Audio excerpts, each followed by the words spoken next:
people told me Japanese aren't very welcoming to foreigners, but that was not the case. So I guess because I was the first and only foreigner in that town, I was welcomed quite in a friendly manner, and that was surprising for me. And um, yeah, everything was strange. I couldn't speak Japanese.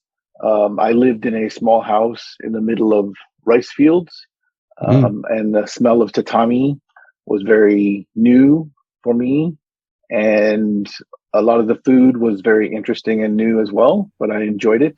Hello. Welcome to the Easy English Interviews Podcast Season 2. My name is Chris Kent. I'm an associate professor of English as a second language in Japan. This podcast has been created to give English students some easy and interesting listening practice. So sit back, relax, and enjoy the next interview.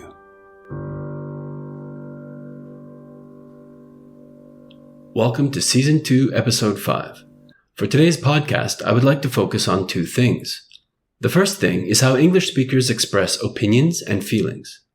Opinions and feelings are usually expressed by using special adjectives. Adjectives are words that describe things. Some common adjectives are amazing, strange, crazy, horrible, and perfect. One common sentence might be, "It was horrible," or "I felt amazing." English speakers might also say something like, "It was strange to be in a new country." Using these words will make your feelings and opinions much easier to understand. Particularly, in today's podcast, listen to how Jeff describes what it was like when he first moved to Japan. The second thing I would like to focus on is the use of the phrase, "Do you mean?"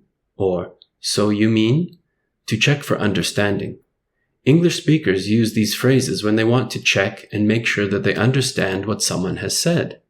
For example, when someone says, "This music really speaks to me," I might say, "So you mean you like this music?" Or I might say, "Do you mean you like this music?" Finally, at the end of today's podcast, as usual for Season 2, listen to the comprehension questions and feel free to try to answer the questions in real time, if you can.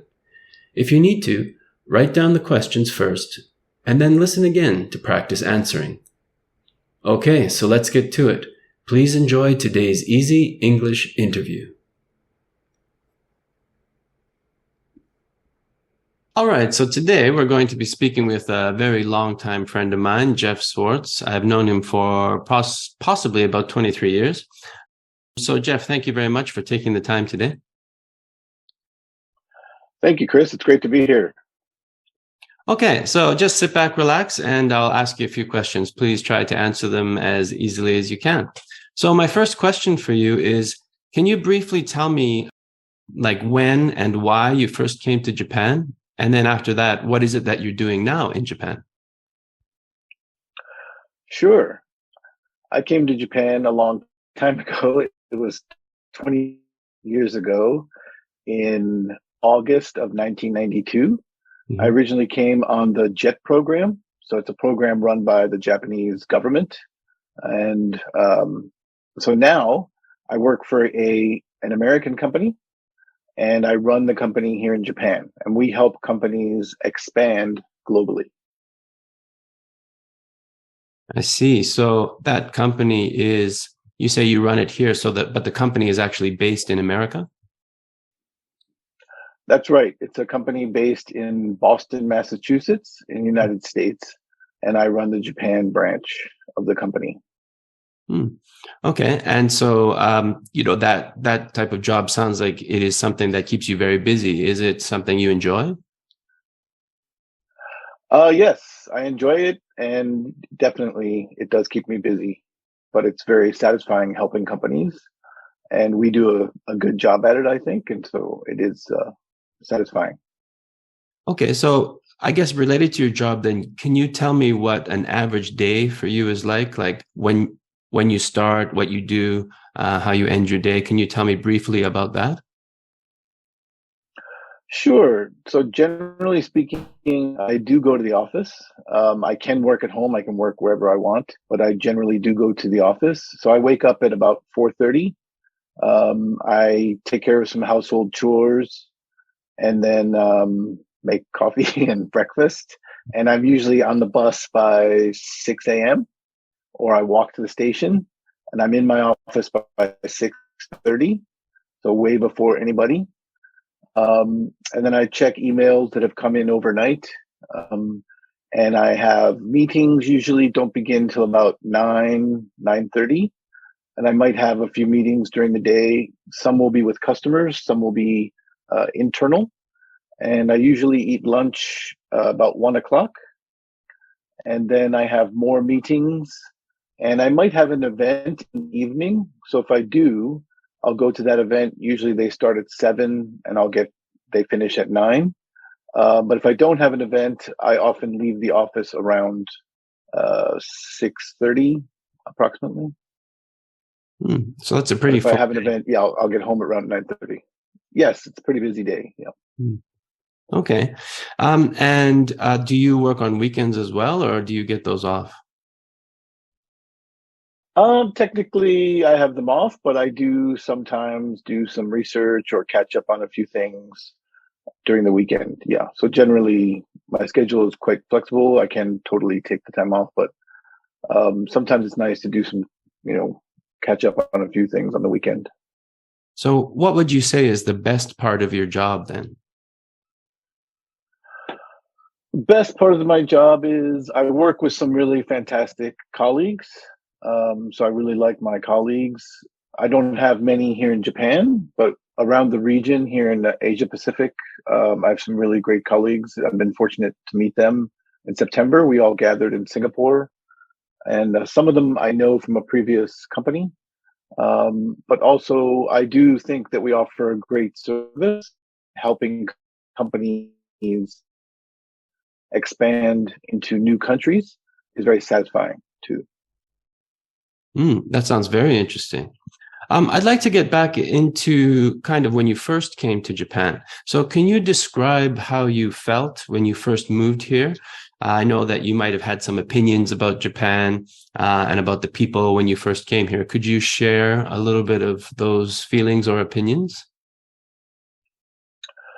Sure. When I first came to Japan, I was put into a small community in southern Chiba. And so it was very countryside place. And people told me Japanese aren't very welcoming to foreigners, but that was not the case. So I guess because I was the first and only foreigner in that town, I was welcomed quite in a friendly manner. And, that was surprising for me. And yeah, everything was, strange. I couldn't speak Japanese. I lived in a small house in the middle of rice fields, and the smell of tatami was very new for me. And a lot of the food was very interesting and new as well, but I enjoyed it. And so, yeah, every day was actually very exciting and interesting for me, meeting new people, learning about new customs and new ways of doing things. And I really enjoyed it. Mm-hmm. I see. And so how do you feel about living in Japan now? Obviously, it's been a long time. Has anything changed from when you first came? Yes, absolutely. Now I live in Tokyo. So I live in Meguro-ku, and it's, a lot more people. But also personally, I'm much more used to living here, right? So now I speak reasonable amount of Japanese and I feel independent. But of course, now I have a wife. My wife is Japanese and I have two sons. One is 18 and one is 14. And so I feel very, comfortable in Japan. So things aren't new for me anymore. Really, I'm pretty used to being here. So right now, mostly it doesn't feel like a foreign country. It feels like home. So my feelings are very different. So now for the America, where I'm originally from, it feels a bit foreign to me, whereas Japan feels like my home. Yeah, I see what you mean. So now that it feels more like home, what do you do in your free time? Like, what are your hobbies that you like to do here in Japan? So I do like exploring Tokyo. Tokyo has a lot of interesting older parts to it, and I find those fascinating, like Shotengai and different parts of Tokyo, and even near my office around Shimbashi is very fascinating. So I like eating out a lot, and also I read a lot of books and listen to books, watch movies, and hang out with my family. So I thought you said that you like exploring around Tokyo. So what would you say is your favorite spot in Tokyo? Yeah, my favorite spots are spots that I find on my own. I mean, like that tend to be older, like we call shitamachi, so like the downtown areas. Mm-hmm. So I do like the modern areas, but that's where I work. So I work in Toronto, and that's modern, big buildings. But also I like finding the nooks and crannies, the older parts of Tokyo, the older buildings, the older restaurants. I find that really interesting. So like I said, the Shotengai, the local shops, that's very interesting to me. That contrast of the new and the old. It's really interesting for me. So Shotengai, so you mean like shopping streets or like covered streets? Is that what you mean? Yes, that's right. So not far from where I live, there's one in Musashi Koyama. So they say it's one of the longest ones in Japan, but I think not quite. But it's pretty long. It's about 1 kilometer. Wow. And then just past that, there's a place called Togoshi Ginza, and that has another at least 1 kilometer of uncovered shopping street. So that's an example of 2 areas that are very interesting with little shops and cool restaurants and things like that. Yeah, I find when I visit different cities or places in Japan, I like to go to the shopping streets because that seems to be the center of all the activity. So I can understand why you enjoy finding new ones and exploring those in Tokyo. My next question for you is, what do you think is the most important thing to you now? So I know you're working and you said you also had a family, you also have hobbies, but what's the most important thing to you right now at this time in your life? Definitely my family is the focus of my life. For sure. So, for example, again, like what are your 2 sons? Yeah, what are your sons doing now? So my older son is 18 years old, and he's a high school student. So he started his 3rd grade recently in April, and he's getting ready for college entrance exams next year. So he's studying very hard, going to cram school, and also studying at school. And yeah, he's very busy. And so we have to obviously support him in that. And my younger son is 14, and he just started the 3rd grade of junior high school. And so he's also getting ready for high school entrance exams. And so he's also studying very hard and going to cram school and playing soccer. And we support him with all those activities. Yeah, they're both very busy. I've seen some pictures and videos of the soccer. So how is Jake doing with soccer? He seems to be doing very well. Is that true? Yes, he's doing well. He's pretty good. His team is pretty strong. He plays on a club team, and he's the forward. And yeah, he's quite tall, so he often gets double teamed from the other teams, but he fights through it and either helps his team with assists or goals quite often. So he's trying really hard, I think. Yeah, that's great. I remember I played a lot of soccer when I was younger, and definitely gives you an advantage if you're a bit taller, especially when you're a striker, getting your head on the ball and plays like that.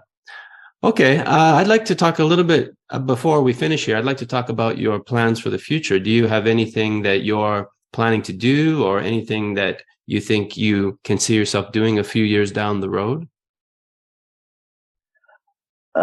Plans for the future right now are hoping that the boys get into the high school and college that they want to, of course, and helping them with that. And then, eventually retiring, I guess, some time in the future. It seems quite far away right now, but yeah, at some point, I guess, retiring. But yeah, I think I'll be in Japan and hope to travel again. I used to travel quite a bit, but having the two sons and especially with COVID, that calmed down. But I, used to travel quite a lot. But I hope to have perhaps do some traveling again. And I hope that yen also get stronger because that's part of an issue holding me back a bit from traveling because the yen is a bit weak right now. So. I see. Okay, my last question is, what advice would you have for any students who are, studying English, maybe struggling with it a bit? I know you've had to learn Japanese. You said when you first got here, you couldn't speak it. So can you give us any advice for how to study another language? Sure. I would definitely recommend, reading as much as you can. So find books in subjects that you're interested in, whether it's history, mystery books, science fiction, whatever it is, find books that you're interested in. You can pick up vocabulary that way in context. Also, of course, movies and TV are good, but don't cheat and watch with Japanese subtitles. Watch it in English, maybe with English subtitles. That's a great way, but of course, that's only one way. And then the biggest thing I would recommend to everybody is travel. So whether it's, even a short trip, but especially as an exchange student, see other countries, get out of Japan, travel, open up your mind, eat the food, meet people, check out festivals, and get out there and use your English, because then you'll definitely realize how important it is to learn at least one other language. So the number one advice would be to get out and travel, and hopefully for a long time, not a week, but hopefully a few months or longer, and get out and really meet people on your own. That's the best way to learn. Yeah, I think it's a recurring theme. A lot of people I've interviewed have said that to get out and meet people, to really use the language to communicate outside of your comfort zone is the way to go. So I agree with that for sure, 100%. Okay, well, thank you very much, Jeff. It's been great talking to you, and I hope you have I hope you have good luck with your kids getting into the university and high school that they choose. And I hope your future dreams and aspirations come true. So thank you very much. Thank you. It was great to be here, and good luck to everybody in your English learning. Okay, bye-bye. Thank you.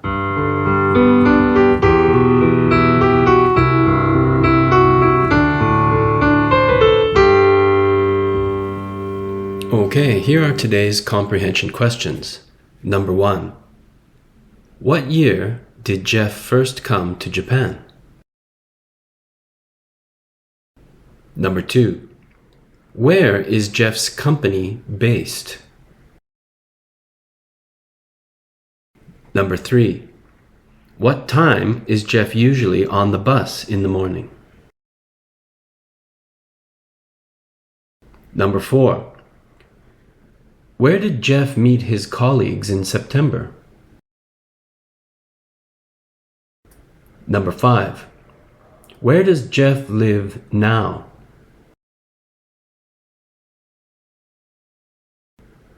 Number 6. Where is Jeff originally from?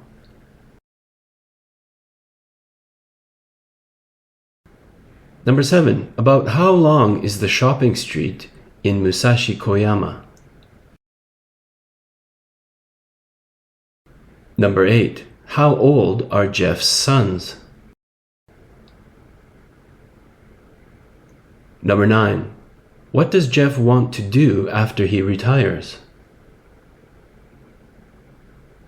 And number 10. What is Jeff's number one advice for learning English?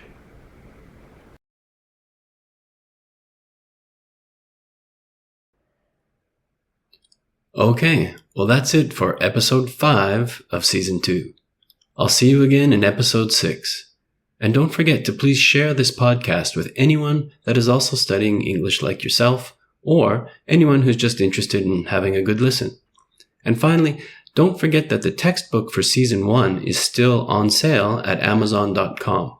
Just type in Easy English Interviews and you'll be able to grab a copy. Okay, bye for now, and as always, thank you very much for listening.